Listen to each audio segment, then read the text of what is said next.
En novembre 2019, je publie ma première vidéo sur YouTube, Pulpistache est né. Nous sommes en mars 2024, bientôt la fin du mois d'ailleurs, et vous êtes plus de 5000 abonnés. Ça fait 5 ans, ça fait 59 vidéos, et ça fait 5000 abonnés. Je me suis dit que pour cette occasion, j'allais faire un peu comme Billie Eilish avec Vogue, chaque année, un petit bilan. Et du coup, j'ai mes petites questions déjà prêtes, qui sont plus orientées cette fois-ci sur les coulisses, entreprendre quand on veut faire une chaîne YouTube, par exemple. Plus concrètement, combien on gagne, comment on fait pour monter une vidéo, le futur de la chaîne. Tout ça, vous allez savoir un peu plus côté business, comment ça fonctionne et ce que j'ai en tête. C'est parti.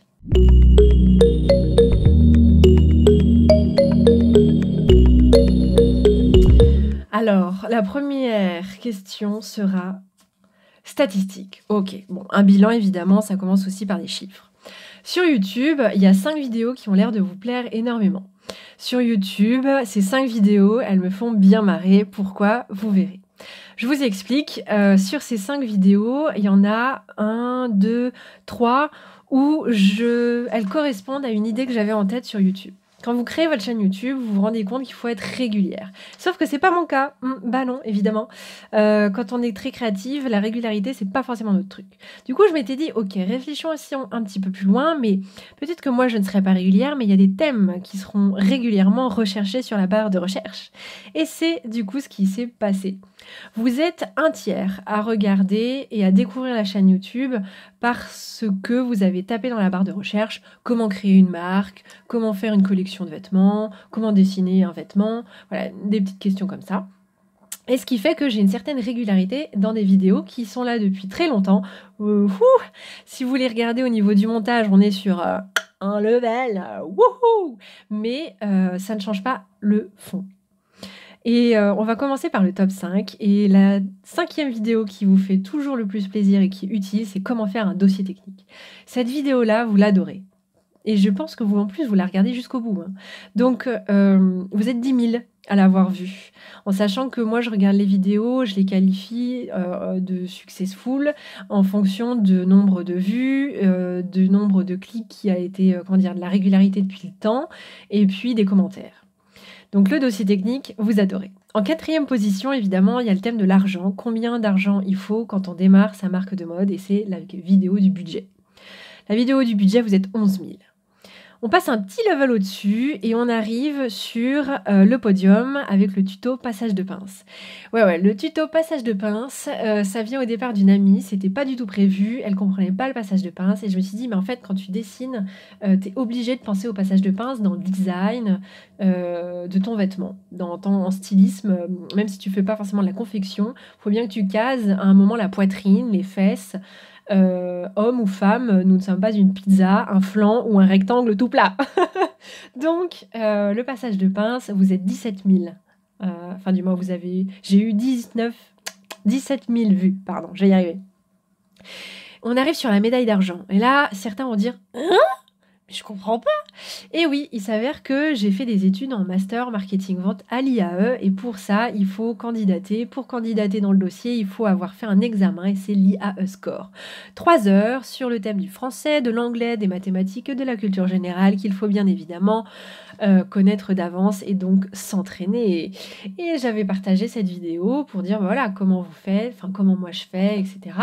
Et donc au mois de janvier, février, mars, chaque année, il y a des gens, des étudiants qui se préparent pour l'examen. Et donc la 2e vidéo qui reçoit la médaille d'argent, c'est celle de l'IAE Score avec 25 000 vues. Et juste au-dessus, il y a celle qui représenterait le plus Pulpistache parce qu'elle est régulièrement regardée. C'est celle qui remporte la médaille d'or et c'est 10 étapes pour dessiner une collection de vêtements. Vous êtes 26 000 vues. 26 000 vues. Ça ne veut pas dire que vous êtes 26 000, mais il y a eu 26 000 vues pour cette vidéo-là. Et pour une chaîne qui a 5 000 abonnés, franchement, c'est trop bien, je suis trop contente et je vous remercie du fond du cœur parce que ça fait trop du bien de savoir qu'il y a autant de gens que j'ai pu aider en fait en une vidéo et ça motive pour faire les autres vidéos même quand certaines sont des flops ou que c'est moins le sujet quoi.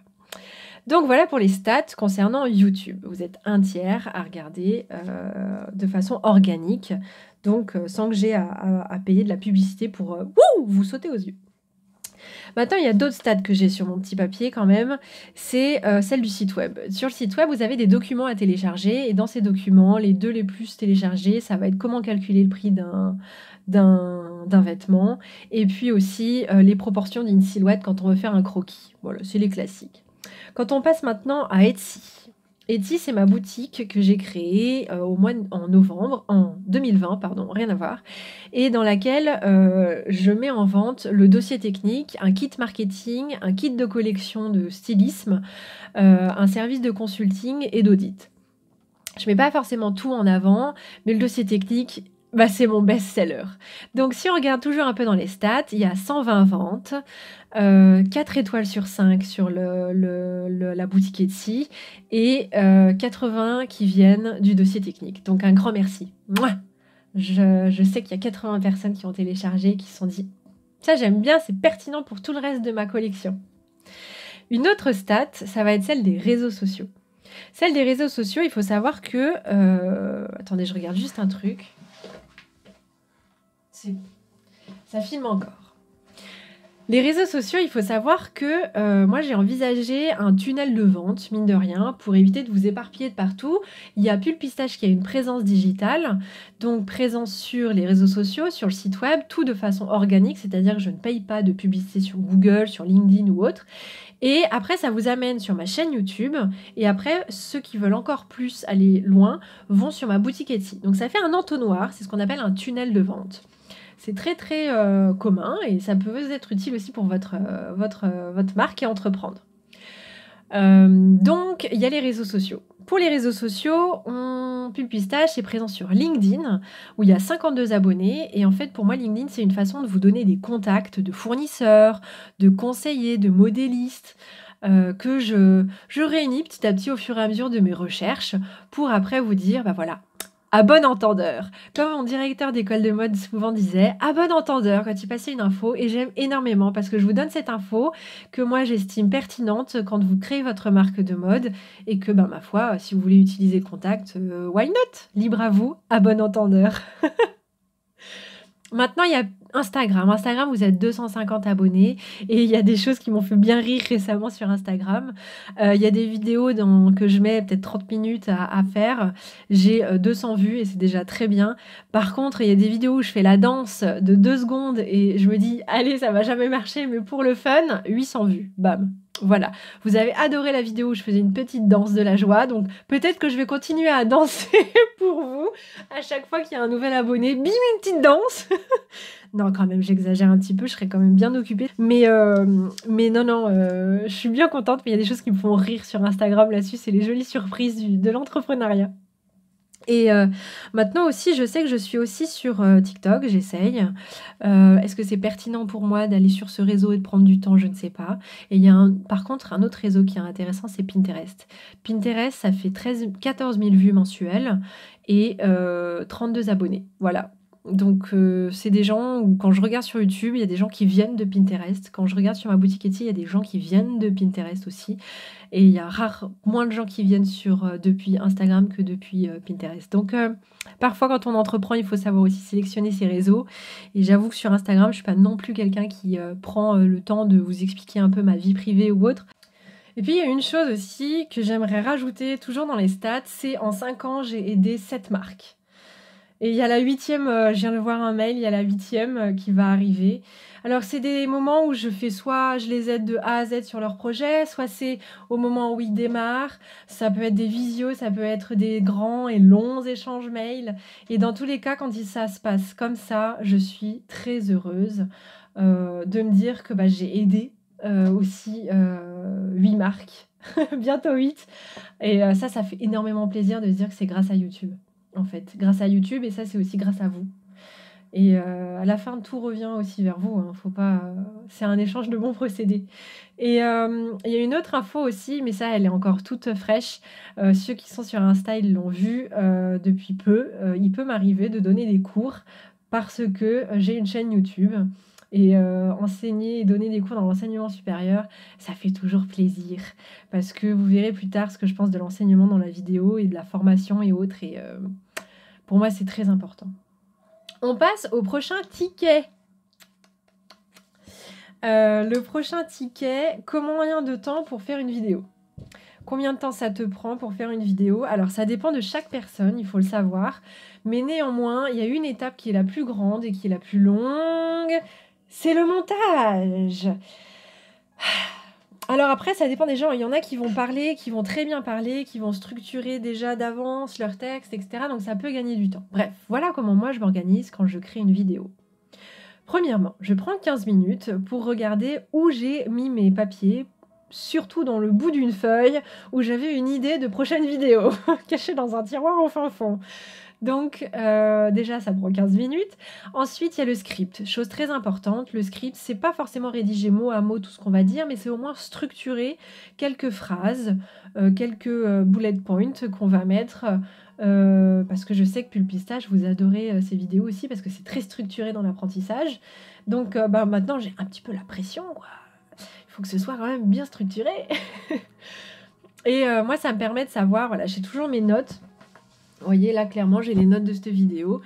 J'ai toujours mes notes qui traînent pour avancer dans le script avec voilà, une insertion à tel moment. Donc, ça veut dire que moi, après, je vais devoir filmer telle chose pour les rushs. Donc, ça prend au moins 1 heure. Ensuite vient le moment où pour une vidéo de 20 minutes, il va y avoir peut-être 1 heure de tournage. Soit c'est un facecam et ça prend une demi-heure, soit après il y a d'autres choses à rajouter. Soit vous faites comme moi, vous y passez la matinée parce que vous vous êtes rendu compte que vous étiez flou sur tous les rushs. Alors voilà, hop là, ça c'est génial. Vous vérifiez le son, etc. Ce qui m'amène à une autre étape où là vous passez 15 minutes aussi à bien installer. En fait, avant de tourner, il faut bien installer, vérifier le son, vérifier le cadrage, prendre un petit peu de temps, mais ne serait-ce que 5 minutes pour faire un bon setup et réussir à piocher la lumière. Et enfin, piocher, je te pioche. À mettre la lumière sur ce que vous voulez, vous ou autre chose. Mais ça prend aussi bien 15 minutes. Donc ça fait 15 plus 1 heure plus 15 plus 1 heure. Et arrive le moment où vous dérochez. Donc ça, peut-être ça peut être quand vous mangez par exemple. Et ensuite vient l'étape qu'on aime ou qu'on n'aime pas, le montage. Et en fait, je me suis jamais rendu compte que ça prenait autant de temps de monter une vidéo. Et je comprends pourquoi c'est important d'en déléguer. Concrètement, pour une vidéo de 20 minutes, il peut bien arriver de prendre 2 heures, ça c'est quand c'est le meilleur des cas, ou 4 heures. 4 heures, c'est plus commun pour monter une vidéo, parce qu'il faut aligner le son avec la caméra, il faut structurer sur le logiciel de montage, et faut rajouter les sous-titres, etc. Et ça, pour moi, ça prend 4 heures. Il m'est déjà arrivé à mes débuts de passer 2 jours sur une vidéo, hein. Mais maintenant, ça ne se fait plus. Je ne le fais plus. J'ai décidé de ne plus le faire. Et il faut surtout, je pense, mon conseil, ce serait, quand on veut créer une vidéo, de passer plus de temps sur le script. 15 minutes sur le script, pour moi, ça équivaut à 1 heure de montage de gagné parfois, hein, vraiment. En post-prod, c'est comme en photo. Plus vous prenez 1 seconde, 2 secondes à bien vérifier la lumière, etc., plus vous gagnez du temps en couleur, en filtre, en colorimétrie, etc., pour vos photos. Bref. Maintenant, il y a l'étape où vous avez fini de monter, vous avez trouvé les vidéos en plus, enfin vous avez trouvé les musiques, et faut publier tout ça, faut informer. Sauf que pour publier, le format horizontal, c'est pas le meilleur, c'est plutôt du vertical. Donc il faut reprendre certains rushs pour faire des réels ou des YouTube Shorts avec les sous-titres. Et ensuite, ça vous prend bien 1 heure avec Canva. Et après, vous publiez ou vous programmez en faisant la rédaction des textes. Et là, ça vous prend 1 demi-heure environ. Donc, vous vous rendez compte qu'en fait, que pour créer une vidéo sur YouTube, il faut compter 1 journée. Ouais. Et ça, ça peut prendre du temps. Et il faut espérer que la lumière en plus soit bonne et que tout soit bien aligné. Et parfois, je me dis, j'aimerais tellement avoir plus de sous pour pouvoir déléguer le montage. Et en 1 journée, je fais 2 ou 3 vidéos. Ça, ce serait topissime. Mais c'est une histoire de budget et je crois que le budget, ça va être la question d'après. Tadam! Donc, il reste 2 questions. Combien tu gagnes sur YouTube? Vous verrez pourquoi je ne la mets pas en fin de vidéo comme beaucoup de gens font pour que vous restiez jusqu'au bout. Parce qu'après, il y a une suite avec le futur de la chaîne de Pulpistache. Donc, combien tu gagnes sur YouTube? Ça va être direct et très transparent. Depuis que la chaîne est monétisée, j'ai gagné 237 €. Directement sur mon compte Boursorama. Après, il faut que je le déclare à l'URSSAF. Donc, il y a une partie qui part. Et là où j'ai envie de vous reparler du tunnel du vente, c'est que c'est en fait surtout grâce à mes produits digitaux que je gagne un petit peu de sous. Alors un petit peu en fait, c'est-à-dire 1 000 €. Donc depuis que j'ai créé la boutique en 2020, j'ai récupéré 1 000 €. Ça, c'est directement depuis le compte Etsy. Après, il faut enlever toutes les commissions que Etsy prend et bah, la déclaration à l'URSSAF, ce qui est sain et logique, selon moi. Donc, à vous de juger si c'est beaucoup, pas beaucoup par rapport aux journées de production et tout ça. Mais en tout cas, ça veut dire qu'il y a un modèle économique qui est à réfléchir. Même si c'est un hobby, en fait, il y a des moments, moi, j'ai envie aussi de continuer les formats, de tisser des liens. Mais est-ce que je vais dépenser tous mes sous pour avancer sur la chaîne? Il y a un moment, il faut aussi savoir stopper les investissements qu'on fait et de se dire, bah, faut déjà ramener des sous et puis ensuite on va les dépenser, plutôt que l'inverse aussi. Ça, c'est une belle leçon que j'ai eue aussi pour la gestion du budget. On croit en son projet, on y croit, j'y crois toujours. J'ai toujours envie, mais il y a plusieurs modèles économiques possibles. Là-dessus, on est trop bien en 2024. Et maintenant, il faut faire un stop. Pourquoi je vous parle de ça? Parce que j'ai envie de continuer les formats de tisser des liens, mais je peux pas être derrière la caméra et devant la caméra quand il s'agit d'interviewer des gens. Voilà, j'ai besoin de mon cerveau, peut pas tout faire. Donc je fais appel à une prestataire qui, elle, vérifie déjà le flou ou pas de la vidéo, le son, etc. Et bah, c'est un budget à sortir. Et c'est pas avec les sommes que j'ai de Pub Pistache en 5 ans que je peux vous faire une vidéo comme ça. Donc c'est là où toute l'importance d'un s'abonner, d'un like, d'un commentaire, c'est important en fait, parce que ça se transforme financièrement. Et oui, c'est un hobby, mais en fait, plus j'ai envie de vous donner, plus j'ai envie aussi de recevoir de cœur et de l'argent, clairement. Parce que j'ai envie d'aller à un salon et de pouvoir le payer. Alors il y a des choses, c'est des petits frais, c'est pas gravissime. Mais voilà, quand vous faites un j'aime, quand vous faites un je m'abonne, moi ça me rapproche de mon prochain goal. Et mon prochain goal, c'est les 10 000 abonnés. Est-ce que vous savez pourquoi c'est 10 000 abonnés? Outre le fait que de toute façon sur YouTube, c'est rare de vouloir régresser en nombre d'abonnés, 10 000, c'est aussi un premier critère pour les sponsors. Et il y a un sponsor que j'ai contacté et je lui ai dit, bah voilà, je sais que c'est pertinent pour les jeunes qui veulent créer une marque de mode. Comme logiciel, c'est super utile. Mais j'ai 5 000 abonnés, est-ce que vous acceptez ou pas? Ils me disent non, nous on n'accepte rien en dessous de 10 000. Petit à petit, lentement mais sûrement, on va atteindre les 10 000. Vous allez être bientôt 10 000, je pense, à penser que la chaîne va être utile pour vous. Donc j'y crois et c'est comme ça qu'avec quelques sponsors, je vais pouvoir après vous proposer d'autres vidéos. Donc abonnez-vous, commentez, likez, posez toutes les questions que vous voulez sous cette vidéo, mais faites booster l'algorithme qui pète le feu. Ça m'arrange. Donc voilà, à quel point ce petit geste d'1 seconde pour vous, ça peut compter aussi. Donc ça, c'est la partie finance. Maintenant, le dernier petit papier pour la chaîne, c'est quel futur j'envisage pour Pub Pistache. Donc je vous ai déjà un petit peu évoqué précédemment. L'objectif, c'est d'avoir les 10 000 abonnés. Pourquoi? Pour pouvoir être un petit peu sponsorisé de temps en temps, pour pouvoir vous proposer d'autres formats et toujours rester utile. Et c'est ce choix-là vers lequel je m'oriente pour le moment, parce que dans la vie, bah, ça reste un hobby, je vous l'ai dit. Si j'en fais un jour un temps plein, c'est magnifique. Mais pour le moment, j'ai envie vraiment de plus tester YouTube comme une curiosité et gagner en compétences pour mon métier principal qui est dans le marketing. Même si à part, bah, je vous aide à créer votre marque en consulting, en coaching ou sur les vidéos YouTube. Donc le futur de la chaîne, en fait, il y a plusieurs possibilités financièrement. Soit vous faites avec l'affiliation des liens. Ça, non, ça ne marche pas avec Amazon. Soit il y a des sponsors, c'est ce vers quoi j'ai peut-être envie un petit peu de tester. Voilà, dans la vie, il faut essayer de temps en temps. Donc, on s'oriente là-bas pour avoir un premier cap. Et il y a aussi d'autres possibilités, hein. Il y a des stylistes qui proposent des formations pour créer sa collection de vêtements. Mais là-dessus, j'ai un dilemme, c'est ce que je vous parlais en tout début de vidéo sur l'éducation. Pourquoi? En fait, je pourrais très bien vous faire une formation sur les textiles, et vous la vendre, alors ça peut être, 50 €, ça peut être, 300 €. Dites-moi, quel prix vous êtes à en commentaire, à quel prix vous êtes capable de vous acceptez de payer une formation, par exemple, ça pourrait être intéressant. Mais il y en a qui en vivent d'un temps plein déjà de ces formations-là, parce que c'est une automatisation. Vous prenez une semaine à faire toutes les vidéos et puis, ensuite cette formation, vous communiquez dessus. Mais voilà, ça fait comme moi et les dossiers techniques, quand vous les téléchargez sur Boutique Etsy, le vendredi à 8 heures quand je suis en train de manger mes pâtes au pesto, je vois un petit mail: «Un tel a téléchargé». Oh bah, c'est génial parce que j'ai rien eu à faire. J'ai déjà fait le travail tout en amont, en fait. Donc les formations, c'est aussi ça, cet avantage.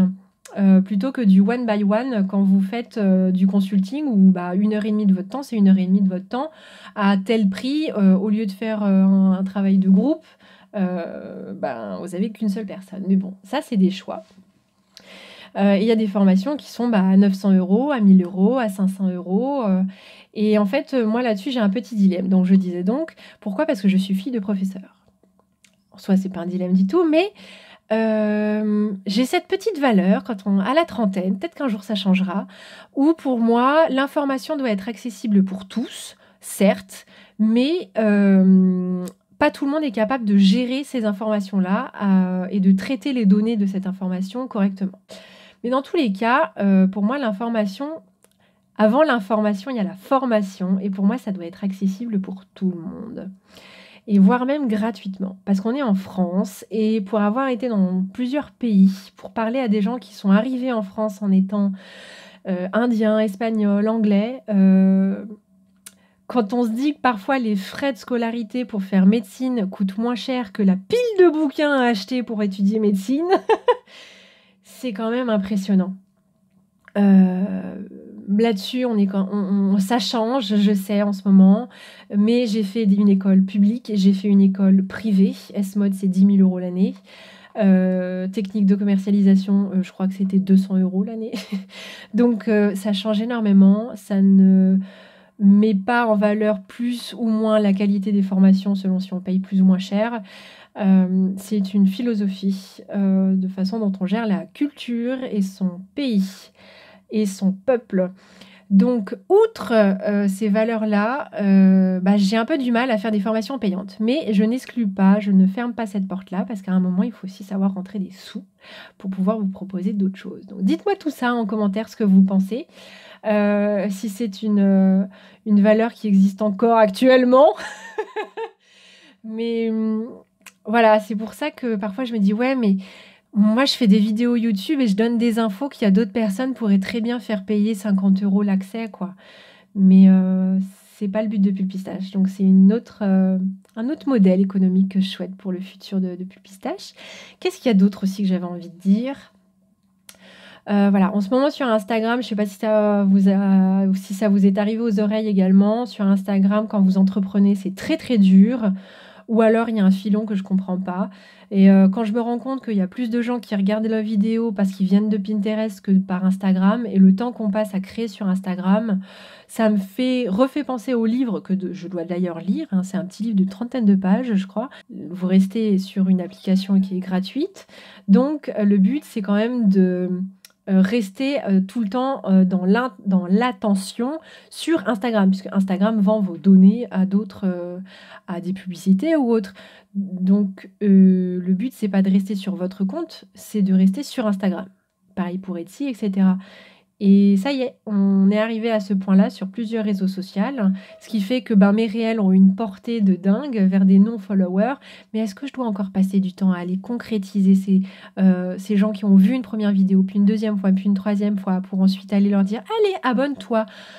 Je sais pas, je crois que je préfère refaire une vidéo sur YouTube, tout simplement. Non, vous en pensez quoi, vous? Dites-moi en commentaire. Et puis, je crois qu'on a fini avec le bilan. J'aimerais bien voir dans 2-3 ans ce qu'il en est, de l'avancée de Pulpistache. Bah, déjà, vous vous rendez compte à quel point c'est important de faire un petit like, de mettre un commentaire, ne serait-ce qu'un petit smiley pour dire smiley qui tire la langue, un smiley qui a un nez qui ferme, comme ça. Faites comme vous voulez, mais faites péter le feu à l'algorithme pour Pulpistache, s'il vous plaît. Allez, ciao!